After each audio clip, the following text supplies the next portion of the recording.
குழந்தைங்க தன்னோட உடம்புக்கு கஷ்டத்தை ஏற்படுத்திக்கிட்டா அம்மாவோட மனசு ரொம்ப வேதனைப்படும் இல்லையா? கண்டிப்பா ஏற்படும். கடவுளும் நம்ம எல்லாருக்கும் அம்மா தானே. அந்த அம்மாவுடைய பக்தன் சாப்பாடு தண்ணி இல்லாம இருக்கிறத அவங்களும் விரும்ப மாட்டாங்க. உடம்ப வருத்திக்கிட்டு பூஜை பண்றத கண்டிப்பா விரும்ப மாட்டாங்க. இந்த உடலை கொடுத்ததும் கடவுள் தான். அந்த உடலை ஆரோக்கியமா பாதுகாக்க வேண்டியது நம்மளோட கடமையாகுது.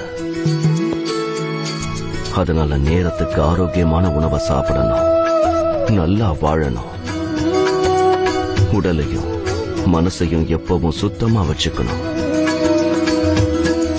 உன் உடலை நீ பாத்துக்கிட்டா அப்பதான் நம்ம சார்ந்தவர்களையும் பாத்துக்க முடியும்.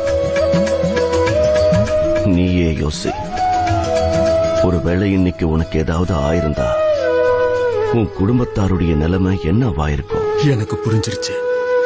இனிமேல் நான் ரொம்ப அக்கறையா இருப்பேன். ஆனா என் கிணறு என்ன ஆகுறது? நீங்க மரத்திலிருந்து